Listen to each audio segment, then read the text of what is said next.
नमस्कार। आज एक ऐसी वैकेंसी के बारे में हम लोग बातचीत करने वाले हैं जिसमें जो है आप आईएएस के साथ, पीसीएस के साथ, बड़े-बड़े मंत्रियों के साथ, केंद्रीय मंत्रियों के साथ बैठने का, काम करने का आपको मौका मिल सकता है।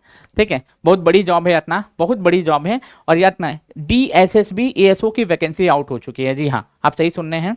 इसमें मैं बता देता हूँ, इसमें जो होता है सैलरी भी अच्छी खासी होती है। एक तो सैलरी एकदम सुभान अल्लाह 8 पे कमीशन लग गया भाई साहब, लाखों में खेलोगे, कई लाखों में खेलोगे, याद रख लेना। बेहतरीन जॉब है। पहले जो है इधर-उधर कहीं भी ट्रांसफर कर दिया जाता था, लेकिन अब इस जॉब को परमानेंट शिफ्ट कहाँ पे, दिल्ली में कर दिया गया है। इस जॉब को परमानेंट शिफ्ट सरकारी रिजल्ट पे आपको ये देखने को मिल जाएगा। 24 तारीख से फॉर्म फिलअप होना शुरू हो चुका है, याद रख लीजिएगा। दूसरा, इसमें जो है सिंपल आपको ग्रेजुएशन चाहिए। 10-12 वाले इसके लिए आवेदन नहीं कर सकते हैं। इसमें सिंपल आपको क्या चाहिए मेरे भाई, ग्रेजुएशन चाहिए। सिंपल आपको इसमें क्या चाहिए दोस्तों, ग्रेजुएशन चाहिए। इसमें सिंपल आपको क्या चाहिए दोस्तों, ग्रेजुएशन चाहिए। इस फॉर्म को भरने के लिए सिंपल ग्रेजुएशन चाहिए, कोई कंप्यूटर सर्टिफिकेट नहीं चाहिए, कोई जो है एक्सपीरियंस नहीं चाहिए, कोई प्रतिशत की बाध्यता नहीं है। 33% भी है ना, तो फॉर्म फिलअप करो और इस जॉब को करो। चलो, अगर एग्जाम निकाल लेते हो तो 24 फरवरी से लेके 25 मार्च तक इसको फॉर्म को फिलअप किया जाएगा। आपके पास 2.5 महीने का समय है, 2.5 महीने बाद इसका एग्जामिनेशन ले लिया जाएगा। ठीक है, अब इसमें बता देता हूं, जनरल के लिए एज कितना है, 30 साल। ओबीसी के लिए एज कितना है, 33 साल। एसटी एससी के लिए एज कितना है, 35 साल। और पीडब्ल्यूडी के लिए कितना है दोस्तों, 40 साल है। और रखना, महिला पुरुष दोनों भर सकता है, ऐसा नहीं कि खाली महिला ही भरेगी, ऐसा नहीं कि केवल पुरुष ही भरेगा। पता है सीटें खाली रह जाती हैं इसमें। जी हाँ, ठीक है, सीटें खाली रह जाती हैं। 550 के आसपास पोस्ट है और सीटें खाली रह जाती हैं। इसमें 2 टीयर में एग्जाम होता है, फिर उसके बाद वेरिफिकेशन होता है। इसमें पहला टीयर जो होता है क्वालिफाइंग होता है, दूसरा टीयर जो होता है 200 प्लस 100। 200 नंबर का क्या होता है दोस्तों, subject history, polity, geography, economics, math, reasoning, Hindi, English, computer सब कुछ मिला के रहता है दूसरे टीयर में। और 100 नंबर का निबंध होता है और पत्र लेखन होता है। ठीक है, 2 टीयर में।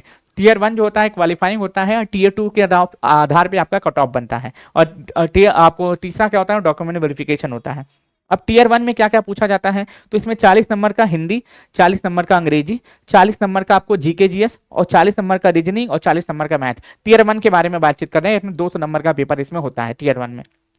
ठीक है, दूसरा, फिर उसके बाद टीयर 2 में मैथ, रीजनिंग, इंग्लिश, फिर उसके बाद देखोगे जीएस 40 नंबर का और फिर 40 नंबर का रिप्लेस करके कंप्यूटर हो जाता है, जो कि किसको, हिंदी को रिप्लेस करके कंप्यूटर हो जाता है। तो 200 नंबर का पेपर टीयर 2 में हो गया। फिर उसके बाद 100 नंबर का निबंध लेखन होता है और पत्र लेखन। 100 नंबर में ही निबंध और पत्र लेखन आपको करना पड़ता है, यानी कि निबंध यानी कि ऐसे, पत्र लेखन यानी कि आंसर राइटिंग आपको करनी पड़ती है, लेटर राइटिंग आपको करनी पड़ती है। ठीक, तो टीयर 2 के बारे में मैंने बता दिया। फिर उसके बाद डॉक्यूमेंट वेरिफिकेशन होता है और क्या हो जाता है मेरे भाई, आपका सिलेक्शन हो जाता है। दूसरा, इसमें देखोगे टीयर 2 में नेगेटिव मार्किंग है 0.5 और टीयर 1 में 0.25, यानी कि टीयर 2 जो होता है थोड़ा सा टफ होता है। देखो, वही चीज आपको पढ़ना है जो आप पढ़ रहे हैं, हिस्ट्री भी वही है, रीजनिंग भी वही है, मैथ भी वही है, रीजनिंग भी वही है। ठीक है, तो इसलिए इस फॉर्म को जरूर से फिलअप करिएगा। सीटें खाली रह जाती हैं, और हाँ, सीटें खाली रह जाती है, सबसे बड़ी बात यह है कि इसमें सीटें खाली रह जाती हैं, सीटें फुलफिल नहीं हो पाती है, सीटें खाली हो जाती हैं, याद रखिएगा। वैकेंसी का नाम मैंने आपको अभी जस्ट बताया है, तो वैकेंसी का नाम है डीएसएसबी एएसओ की वैकेंसी। याद ना, ग्रेजुएशन है आपका, किसी भी सब्जेक्ट से है, कोई फर्क नहीं पड़ता, साइंस से हो, मैथ से हो, ठीक है, आपका जो ग्रेजुएशन बीएससी हो, बीकॉम हो, बीए हो, कोई फर्क नहीं पड़ता, सिंपल ग्रेजुएशन मांगता है। दम है तो इस एग्जाम को क्वालिफाई करो और क्या है, सिलेक्शन लो। यार ना, यहाँ पे फाइट कम है क्योंकि एलिजिबिलिटी, मालूम है, फॉर्म खाली रह जाता है भाई साहब, यहाँ पे फॉर्म खाली रह जाता है और कुछ एक्स्ट्रा आपको नहीं करना है, पैसा भी बहुत कम लगता है, बहुत मिनिमम शुल्क इसमें लगता है। प्लीज फॉर्म को फिलअप करिए और इस जॉब को निकालिए अपना, सरकारी रिजल्ट पे आपको देखने को मिल जाएगा। DSSB ASO vacancy 2026, DSSB vacancy 2026, Delhi के ऑफिसर बनो, परमानेंट आपको जॉब दिल्ली में मिलती है। बड़े बड़े जो है आला अधिकारी जो होता है ना, उनसे आपकी जो है मुलाकात फेस टू फेस, सामने से सामने होती है, याद रख लीजिएगा। बाकी आपकी अपनी इच्छा। चलिए, बहुत बहुत शुक्रिया, बहुत बहुत धन्यवाद।